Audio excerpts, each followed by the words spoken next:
అమ్మాయి లైఫ్ ఎలా ఉంటుందో నాకు తెలియదు కానీ 25 ఏళ్ళు దాటిన అబ్బాయి లైఫ్ మాత్రం పైకి కనబడినంత సరదాగా అయితే ఉండదు.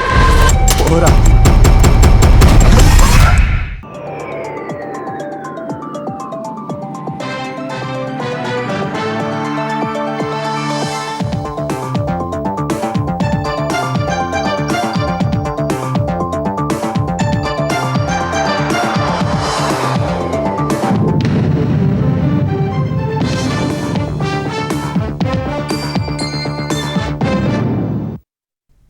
నమస్కారం. ఈటీవీ న్యూస్ కి స్వాగతం. ఈనాటి ముఖ్యాంశాలు. దేశ విద్యా వ్యవస్థను సంస్కరిస్తామన్న కేంద్రం, ప్రపంచానికి ఆదర్శంగా తీర్చిదిద్దుతామని హామీ. యాంటీ పేపర్ లీక్ చట్టంపై లోక్సభలో చర్చ. పేపర్ లీకేజ్ కి ప్రభుత్వ ఉదాసీనతే కారణమన్న ప్రతిపక్షాలు. ఆందోళన చేసిన విద్యార్థులపై పోలీసుల దాష్టీకానికి బాధ్యత ఎవరిదని ప్రశ్న. నీట్ ఆందోళనలో పోలీసుల ప్రవర్తనపై సిట్ దర్యాప్తు అవసరమన్న సుప్రీంకోర్టు. ఎలాంటి నేర చరిత్ర లేని విద్యార్థుల విడుదలకు ఆదేశాలు.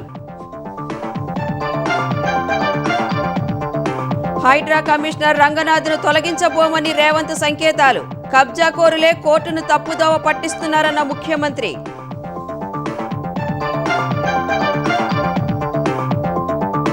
ప్రతి ఏడాది ఫీజు రియంబర్స్మెంట్ విడుదలకు ప్రణాళిక రచిస్తున్నామన్న సీఎం.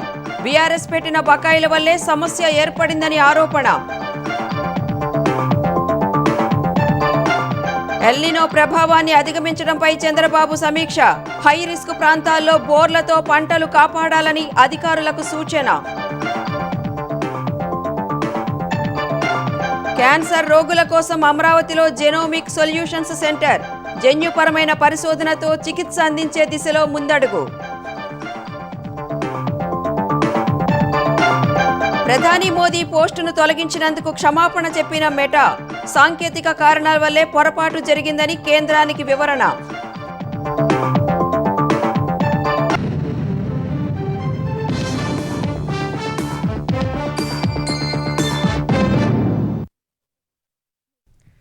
దేశ విద్యా వ్యవస్థలో సంస్కరణలు తెచ్చి ప్రపంచానికి ఆదర్శంగా తీర్చిదిద్దుతామని లోక్సభలో కేంద్ర ప్రభుత్వం స్పష్టం చేసింది.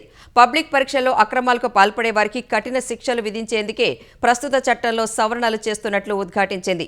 అయితే 2024లో నీట్ ప్రశ్నాపత్రం లీక్ అయినప్పటికీ ప్రభుత్వం ఉదాసీనంగా వ్యవహరించడం వల్లే మరోసారి అదే తప్పు జరిగిందని విపక్షాలు మండిపడ్డాయి. ఆందోళన చేసిన విద్యార్థులపై పోలీసుల దాష్టీకానికి ఎవరు బాధ్యత వహిస్తారని నిలదీశాయి. నీట్ ప్రశ్నాపత్రం లీకేజ్ నేపథ్యంలో పబ్లిక్ పరీక్షల పేపర్ల లీకును అరికట్టడమే లక్ష్యంగా కేంద్రం తీసుకొచ్చిన చట్ట సవరణ బిల్లుపై లోక్సభలో వాడివేడి చర్చ జరుగుతోంది. బిల్లుపై చర్చను ప్రారంభించిన కేంద్ర మంత్రి జితేంద్ర సింగ్ కొత్త చట్టం ప్రత్యేక ఫాస్ట్ ట్రాక్ కోర్టులను ఏర్పాటు చేయడానికి అవకాశం కల్పిస్తుందని చెప్పారు. దర్యాప్తును 2 నెలల వ్యవధిలో పూర్తి చేయాల్సి ఉంటుందన్న ఆయన తరువాత ట్రయల్ కోర్టుకు 3 నెలలే ఉంటుందని తెలిపారు. ఫిర్యాదు నమోదైన రోజు నుంచి తీర్పు వరకు మొత్తం ప్రక్రియ 5 నెలలకు మించకుండా కాల పరిమితి విధించినట్లు చెప్పారు. తీర్పుపై 30 రోజుల్లోపు అప్పీల్ చేసుకోవాల్సి ఉంటుందని వివరించారు. जो सब सेक्शन 1 ऑफ सेक्शन 10 था उसमें था कि एनी पर्सन और persons involved will be liable to a punishment not less than 3 to 5 years and a fine up to 10 lakh. आज ये जो अमेंडमेंट लाया जा रहा है इसके तहत the same duration of imprisonment has been made not less than 5 to 10 years and fine up to 50 lakh. The section 2 of subsection 2 of section 10 तो सर्विस प्रोवाइडर के लिए सजा पहले भी काफी मजबूत थी. There was fine up to 1 crore in the 24 act. उसको बढ़ा करके अब 5 crore किया जा रहा है. పేపర్ లీకేజ్ కేసుల విచారణలో ప్రభుత్వం ఉదాసీన వైఖరి ప్రదర్శించిందని కాంగ్రెస్ సభ్యుడు గౌరవ్ గొగోయ్ మండిపడ్డారు. 2024లో నీట్ ప్రశ్నాపత్రం లీక్ అయినప్పుడు చట్టం తెచ్చినప్పటికీ ఇప్పటి వరకు ఒక్కరికి కూడా శిక్ష పడలేదని విమర్శించారు.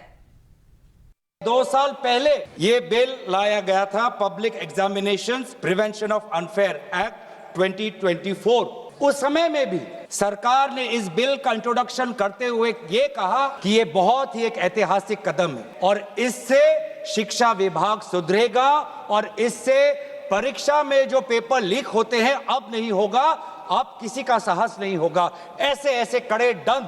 बहुत दुख के साथ मैं कहना चाहता हूं कि एक अखबार में आर्टिकल आया कि जो 45 व्यक्ति थे जो चार्जशीट हुए थे नीट यूजी 2024 पेपर लीक के मामले में, 45 में से 44 को बेल मिल चुका है। ये है इनकी गंभीरता, ये है इनके छात्रों के प्रति इनकी संवेदना। గొగోయ్ విమర్శలను తిప్పికొట్టిన బీజేపీ ఎంపీ బన్సూరి స్వరాజ్ కాంగ్రెస్ సహా దాని మిత్రపక్షాలు అధికారంలో ఉన్న రాష్ట్రాల్లో 22 సార్లు పేపర్లు లీక్ అయి పరీక్షలు రద్దయ్యాయని విమర్శించారు. వాటిపై ఏం సమాధానం చెబుతారని ప్రశ్నించారు. తర్వాత మాట్లాడిన కాంగ్రెస్ ఎంపీ ప్రియాంక గాంధీ పేపర్ లీకులపై పోరాడిన విద్యార్థులపై దాడి చేయడం దారుణమని మండిపడ్డారు. ఈ దాడికి ఎవరు ఆదేశాలు ఇచ్చారో చెప్పాలన్నారు. क्या जरूरत थी उन छात्रों पर आंसू गैस चलवाने की, उन पर लाठियां बरसाने की, उन पर वाटर कैनन्स चलवाने की? क्या जरूरत थी उन नौजवान लड़कियों को जलील करते हुए उनके कपड़े फाड़ने की, उनको बेरहमी से गंदी तरह पिटवाने की? देश के युवाओं पर पैलेट गन्स और AK-47 चलवाने की क्या आवश्यकता थी? क्या वे आतंकवादी थे? किसने ऑर्डर दिया पैलेट गन्स चलाने के लिए? प्रधानमंत्री जी ने दिया? गृह मंत्री जी ने दिया? जवाब देंगे? पूरा देश पूछ रहा है और आपकी जिम्मेदारी बनती है कि आप इस सवाल का जवाब दें. కాంగ్రెస్ తీరుపై మండిపడిన బీజేపీ ఎంపీ తేజస్వి సూర్య గతంలో పేపర్లు లీక్ అయినా యూపీఏ ప్రభుత్వం పట్టించుకోలేదని విమర్శించారు. పరీక్షల నిర్వహణలో సంస్కరణలకు శ్రీకారం చుట్టామన్న ఆయన ప్రపంచానికే ఆదర్శంగా తీర్చిదిద్దుతామని చెప్పారు. Paper leak is a crisis. Nobody is denying it. Galti hua. Nobody is running away from responsibility. We are committed to converting this crisis into an opportunity to transform the education system of the country, root and branch. This is the Modi model of hope and transformation. A foolproof sacrosanct examination system को खड़ा करना सरकार का नैतिक जिम्मेदारी है और हम कर चुके हैं and we are going to do this 100% in the coming days.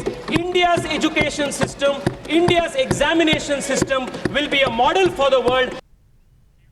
చట్ట సవరణ బిల్లును తెలుగుదేశం శివసేన సహా ఎన్డీఏ పక్షాలు సమర్థించాయి. అయితే నీట్ పరీక్షను ఒకేసారి కాకుండా ఎక్కువసార్లు నిర్వహిస్తే విద్యార్థులకు ప్రయోజనకరంగా ఉంటుందని టీడీపీ సూచించింది. రాజ్యసభలో వాయిదాల పర్వం కొనసాగుతోంది. నీటి ప్రశ్నాపత్రం లీకేజ్ అంశంపై విపక్షాల ఆందోళనలతో ఎలాంటి కార్యకలాపాలు సాగకుండానే సభ బుధవారానికి వాయిదా పడింది. ఉదయం సభ ప్రారంభం కాగానే నీట్ లీకేజ్పై ఆందోళనలు చేసిన విద్యార్థులపై లాఠీచార్జ్ అంశాన్ని ప్రస్తావించిన విపక్షాలు దీనిపై హోంమంత్రి అమిత్ షా ప్రకటన చేయాలని డిమాండ్ చేశాయి. వెంటనే అధికారపక్ష సభ్యులు విపక్షాలపై విమర్శలు చేస్తూ నినాదాలు చేయగా సభ మధ్యాహ్నం 2 గంటలకు వాయిదా పడింది. తిరిగి సమావేశమైన పరిస్థితిలో మార్పు లేకపోవడం వల్ల బుధవారానికి వాయిదా పడింది. నీటి ప్రశ్నాపత్రం లీకేజ్కి వ్యతిరేకంగా జరిగిన ఆందోళనల సందర్భంగా అరెస్టైన వారిలో 18 ఏళ్ల లోపు ఉండి ఎలాంటి నేర చరిత్ర లేని విద్యార్థులను వెంటనే విడుదల చేయాలని సుప్రీంకోర్టు ఆదేశించింది. ఈ ఆందోళనలకు సంబంధించిన అన్ని ఎలక్ట్రానిక్, డిజిటల్ ఆధారాలను భద్రపరచాలని అధికారులకు సూచించింది. విద్యార్థులపై పోలీసులు మితిమీరి వ్యవహరించారనే ఆరోపణలపై ప్రత్యేక దర్యాప్తు బృందంతో విచారణ అవసరమని సుప్రీం ధర్మాసనం అభిప్రాయపడింది. నీట్ పేపర్ లీక్ కు వ్యతిరేకంగా జరిగిన ఆందోళనల సమయంలో పోలీసుల దౌర్జన్యాన్ని ప్రశ్నిస్తూ దాఖలైన పలు పిటిషన్లపై సుప్రీంకోర్టు విచారణ చేపట్టింది. ఈ వ్యవహారంపై మధ్యంతర ఆదేశాలు జారీ చేసింది. ఆందోళనలు జరిగిన అన్ని రాష్ట్రాల్లోనూ సీసీటీవీ ఫుటేజీలు, డ్రోన్ రికార్డింగ్లు, బాడీ కెమెరా ఫుటేజీలు, వైర్లెస్ కమ్యూనికేషన్ రికార్డులు, పీసీఆర్ లాగ్లతో పాటు ఇతర డిజిటల్ ఆధారాలను భద్రపరచాలని ఆదేశించింది. ఆందోళనకారులకు సంబంధించి సేకరించిన డిజిటల్ డేటాను భద్రపరచాలని, దానిని బహిర్గతం చేయకూడదని స్పష్టం చేసింది. ఆందోళన చేసిన విద్యార్థులపై ఎలాంటి కఠిన చర్యలు తీసుకోవద్దని అధికారులను ధర్మాసనం ఆదేశించింది. అయితే నేర చరిత్ర ఉన్నవారికి ఈ మినహాయింపు వర్తించదని స్పష్టం చేసింది. మరోవైపు ఇప్పటికే నమోదైన ఎఫ్ఐఆర్లపై దర్యాప్తు కొనసాగించేందుకు ఢిల్లీ ప్రభుత్వానికి అనుమతినిచ్చింది. అయితే విద్యార్థులపై కఠిన చర్యలు తీసుకోవద్దని సూచించింది. ఆందోళనల సమయంలో జరిగిన అన్ని హింసాత్మక ఘటనలపై నిష్పాక్షిక, పారదర్శక, సమగ్ర విచారణ కోసం స్వతంత్ర కమిటీ లేదా ప్రత్యేక దర్యాప్తు బృందాన్ని ఏర్పాటు చేసే అంశాన్ని పరిశీలిస్తామని ధర్మాసనం తెలిపింది. ఈలోపు కేంద్రం, సంబంధిత రాష్ట్ర ప్రభుత్వాలు తమ వాదనలను తమ ముందు ఉంచాలని ఆదేశించింది. పిటిషన్లలో లేవనెత్తిన ఆరోపణలపై ఢిల్లీ, మహారాష్ట్ర, బీహార్, కేరళ, మధ్యప్రదేశ్, ఉత్తరప్రదేశ్ ప్రభుత్వ ప్రధాన కార్యదర్శుల నుంచి ధర్మాసనం వివరణ కోరింది. పలువురు విద్యార్థులు, యువతులకు తీవ్రమైన ప్రాణాంతకమైన గాయాలు కలిగించిన పైలట్ గన్లు, మేకులు ఉన్న లాఠీలు, ఎలక్ట్రిక్ బ్యాటన్ల వినియోగం వంటి ఆరోపణలపై కోర్టు తీవ్రంగా స్పందించింది. ఎవరు మితిమీరి ప్రవర్తించినా, చట్టాన్ని తమ చేతుల్లోకి తీసుకున్నా వారిని కఠినంగా శిక్షించాల్సిందేనని స్పష్టం చేసింది. గతంలో కోర్టులు రూపొందించిన చట్టపరమైన సూత్రాలన్నింటినీ క్రోడీకరించాల్సిన సమయం ఆసన్నమైందని, నిరసనల పరిస్థితులను ఇకపై ఏకరీతి ప్రోటోకాల్లు నియంత్రించాలని సీజేఐ తెలిపారు. నిర్దేశించిన ప్రోటోకాల్ ఉల్లంఘన జరిగినప్పుడు చట్ట ప్రకారం తగిన చర్యలు తీసుకోవాలని తెలిపారు. మరోవైపు ఆందోళనల సందర్భంగా గాయపడిన 250 మంది పోలీసు సిబ్బంది కుటుంబాల ఆందోళనలు కూడా ఈ దర్యాప్తు పరిగణలోకి తీసుకోవాలని సీజేఐ పేర్కొన్నారు. ఒక ప్రభుత్వ అధికారిని ఎక్కడ నియమించాలనేదే ప్రభుత్వ విచక్షణ అధికారమని ముఖ్యమంత్రి రేవంత్ రెడ్డి స్పష్టం చేశారు. ఈ అధికారాన్ని ఎవరూ గుంజుకోలేరని చెప్పారు. తమ ప్రభుత్వం తీసుకొచ్చిన గొప్ప సంస్కరణ హైడ్రా అని, దీనిని మరింత బలోపేతం చేస్తామన్నారు. కబ్జా రాయుళ్లు, బీఆర్ఎస్ నేతలు మాత్రమే హైడ్రాను వ్యతిరేకిస్తున్నారని ఆరోపించారు. ప్రభుత్వ స్థలాలు ఆక్రమించుకుంటే పేదలైనా పెద్దలైనా చూస్తూ ఊరుకోబోమని సీఎం తేల్చి చెప్పారు. కోర్టు ధిక్కరణ కేసుల వ్యవహారంలో హైడ్రా కమిషనర్ రంగనాథ్ను తొలగించాలన్న హైకోర్టు ఆదేశాలపై సీఎం రేవంత్ రెడ్డి ఢిల్లీలో స్పందించారు. దురుద్దేశంతో కేసులు వేసి కోర్టును తప్పుదోవ పట్టించారని అన్నారు. కోర్టు తీర్పును సమీక్షించి తదుపరి కార్యాచరణ రూపొందిస్తామని పేర్కొన్నారు. ప్రభుత్వ ఆస్తులను కబ్జా పెట్టుకున్న వారే కోర్టులను తప్పుదోవ పట్టిస్తున్నారని ఆరోపించారు. కోర్టులో ధిక్కరణ పిటిషన్లు వేస్తున్నారని మండిపడ్డారు. చెరువులను, నాలాలను, గుంటలను కబ్జా పెట్టుకుని ప్రభుత్వ భూములను, ప్రభుత్వ పార్కులను కబ్జాలు పెట్టుకున్న వాళ్ళు కోర్టులను తప్పుదోవ పట్టించి కంటెంప్ట్ ఆఫ్ కోర్ట్ అంటారు.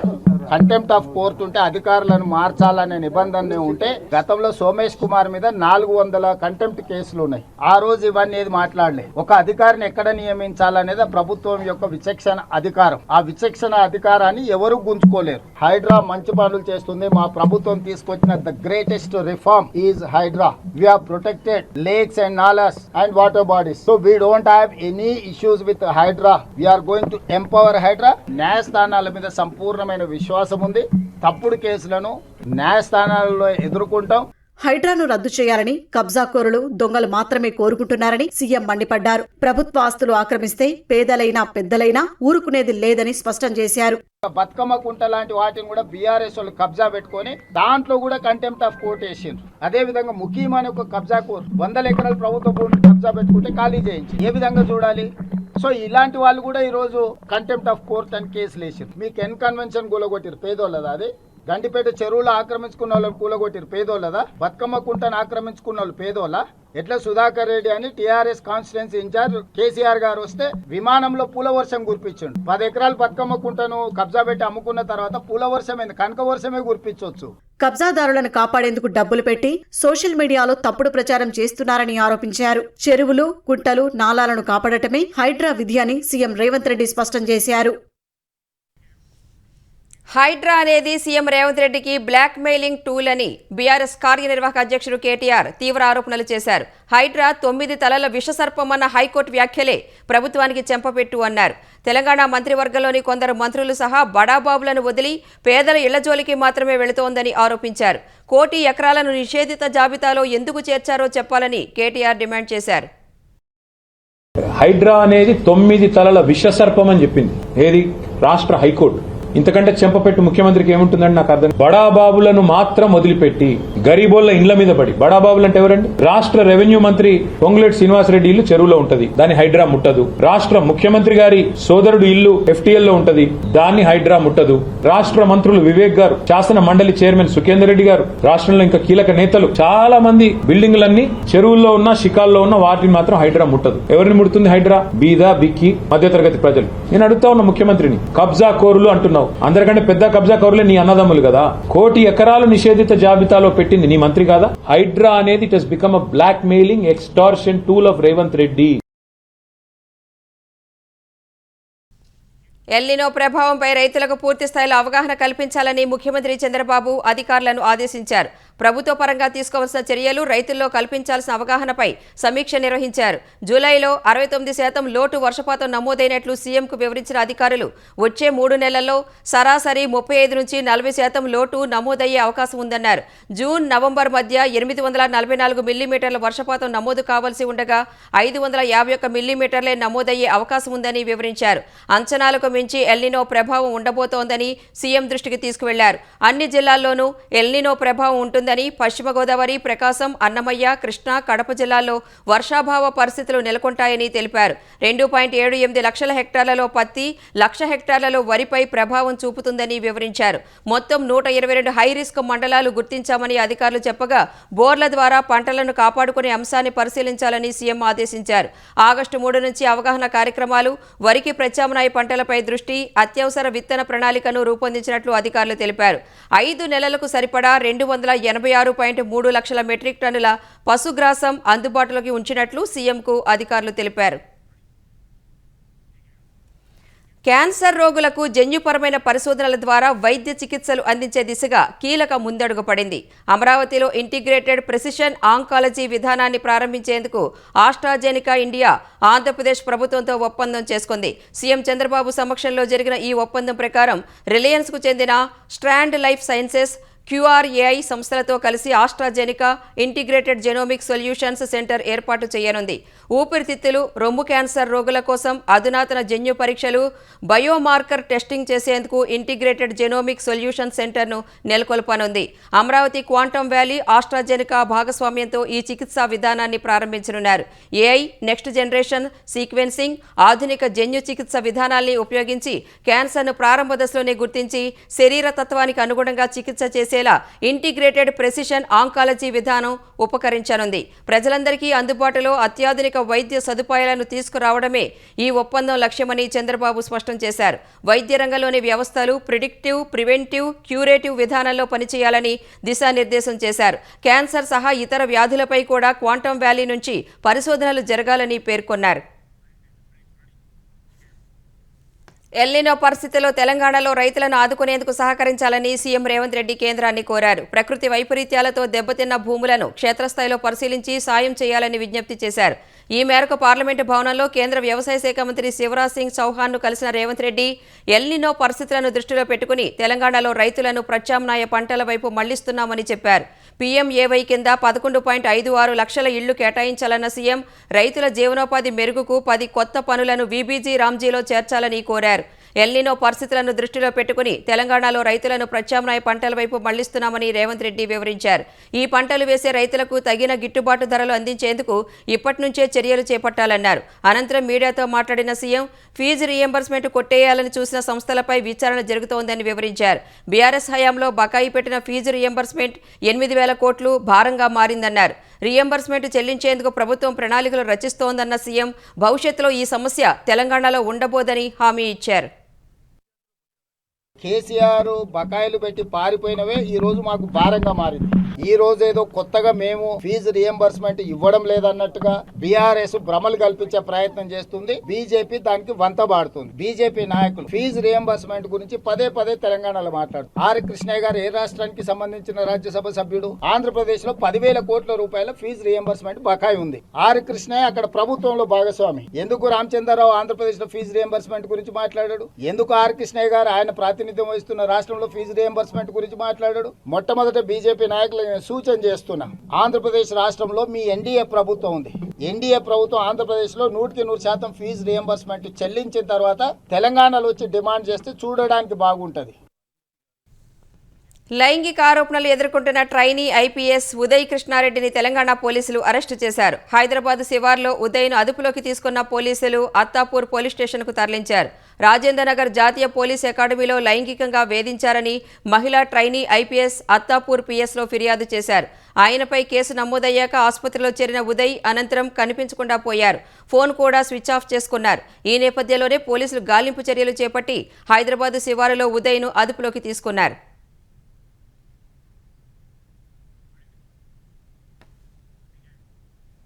హైదరాబాద్లోని పలు ప్రాంతాల్లో వర్షం దంచికొట్టింది. గోల్కొండ, కూకట్పల్లి, మియాపూర్, చందానగర్ ప్రాంతాల్లో జోరు వాన కురిసింది. ఈ వానకు మియాపూర్, చందానగర్ జాతీయ రహదారిపై భారీగా వరద చేరింది. జూబ్లీహిల్స్, ఖైరతాబాద్, నాంపల్లిలోనూ వర్షం కురిసింది. లకడికపూల్, ట్యాంక్ బండ్, హిమాయత్ నగర్, ముషీరాబాద్, నారాయణగూడ, బషీర్బాగ్, యాబిట్స్, బేగం బజార్, కోటి, మలక్పేట్, దిల్సుఖ్ నగర్, కొత్తపేటలోనూ వాన పడింది. షేక్పేట, రాయదుర్గం, మణికొండ, యూసఫ్గూడ, గండిమైసమ్మ, మల్లంపేట, బహదూర్పల్లిలో వాన కొట్టింది. సూరారం, షాపూర్ నగర్, కొంపల్లి, అత్తాపూర్, హైదర్గూడ, ఉప్పరపల్లి, రాజేందర్ నగర్లో భారీగా వర్షం కురుస్తోంది. రోడ్లపైకి వరద చేరి భారీగా ట్రాఫిక్ జామ్ అయి వాహనదారులు ఇబ్బందులు పడ్డారు. ములుగు జిల్లా మంగపేట మండలం కోమటిపల్లిలో టోర్నడో తరహా సుడిగాలులు బీభత్సం సృష్టించాయి. ఒక్కసారిగా వీచిన బలమైన గాలులకు సుమారు 3-4 కిలోమీటర్ల మేర వందలాది చెట్లు నేలకూలాయి. ఈ ఘటనతో రాకపోకలకు అంతరాయం ఏర్పడింది. ఇదే తరహాలో 2024 ఆగస్టు 31న తాడ్వాయి మండలం మేడారం అటవీ ప్రాంతంలో టోర్నడో తరహా బీభత్సంతో వేలాది వృక్షాలు నేలకూలాయి. అదే తరహా ఘటన ఇప్పుడు జరిగింది.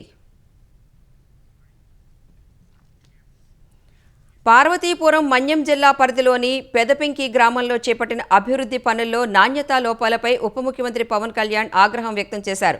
నాణ్యతా ప్రమాణాలు పాటించని కాంట్రాక్టర్పై చర్యలు తీసుకోవాలని ఆదేశించారు. బిల్లులు చెల్లించకుండా నిలిపివేయాలని కలెక్టర్తో పాటు అధికారులను ఆదేశించారు. పెదపెంకి గ్రామంలో నిర్మించిన సిమెంట్ రోడ్లలో పగుళ్లు ఏర్పడిన విషయం ఆయన దృష్టికి వచ్చింది. చీఫ్ క్వాలిటీ కంట్రోల్ అధికారిని పెదపెంకి గ్రామానికి పంపించి క్షేత్రస్థాయి పరిశీలన చేపట్టారు. తనిఖీల్లో 5 సీసీ రోడ్ల నిర్మాణంలో నాణ్యతా లోపాలు ఉన్నట్లు వెల్లడైంది. క్వాలిటీ కంట్రోల్ అధికారులు సమర్పించిన నివేదిక ఆధారంగా కాంట్రాక్టర్పై చర్యలు చేపట్టాలని పవన్ కళ్యాణ్ ఆదేశించారు. ఈ సందర్భంగా పెదపెంకిలో అభివృద్ధి పనుల పురోగతిపై కలెక్టర్తో పాటు పంచాయతీరాజ్ ఇంజనీరింగ్ విభాగం అధికారులతో వీడియో కాన్ఫరెన్స్ ద్వారా పవన్ సమీక్షించారు. గ్రామంలో రోడ్లు, డ్రైన్ల నిర్మాణ పనులను త్వరగా పూర్తి చేయాలని ఆదేశించారు. ప్రజలకు మౌలిక సదుపాయాలు కల్పించడంలో నిర్లక్ష్యాన్ని సహించబోమని, నాణ్యత తప్పనిసరిగా పాటించాలని పవన్ కళ్యాణ్ స్పష్టం చేశారు. అభివృద్ధి పనుల పర్యవేక్షణ బాధ్యతలను స్థానిక శాసనసభ్యులు కూడా తీసుకోవాలని సూచించారు. సింహాచలం వరాహ లక్ష్మీ నరసింహస్వామి గిరి ప్రదక్షిణ కోలాహలంగా సాగుతోంది. సూర్యోదయానికి ముందే వేలాది సంఖ్యలో భక్తులు తొలి పావంచ వద్ద కొబ్బరికాయ కొట్టి గిరి ప్రదక్షిణ చేస్తున్నారు. 32 కిలోమీటర్ల మేర సాగే గిరి ప్రదక్షిణ 6 నుంచి 7 లక్షల మంది భక్తులు వస్తారనే అంచనాతో అధికారులు ఏర్పాట్లు చేశారు. ట్రాఫిక్, భద్రత, తాగునీరు, వైద్యం, పారిశుద్ధ్యం, విద్యుత్, రవాణాపై ప్రత్యేక దృష్టి పెట్టారు. గిరి ప్రదక్షిణ మార్గాన్ని 7 జోన్లు, 28 సెక్షన్లుగా విభజించి ప్రతి సెక్షన్కు పోలీసు, జీవీఎంసీ అధికారులను ఇన్ఛార్జీలుగా నియమించారు. సింహాచలం గిరి ప్రదక్షిణకు ఉత్తరాంధ్ర జిల్లాలతో పాటు ఒడిషా, ఛత్తీస్గఢ్, తెలంగాణ, కర్ణాటక, గుజరాత్ నుంచి భక్తులు తరలివచ్చారు.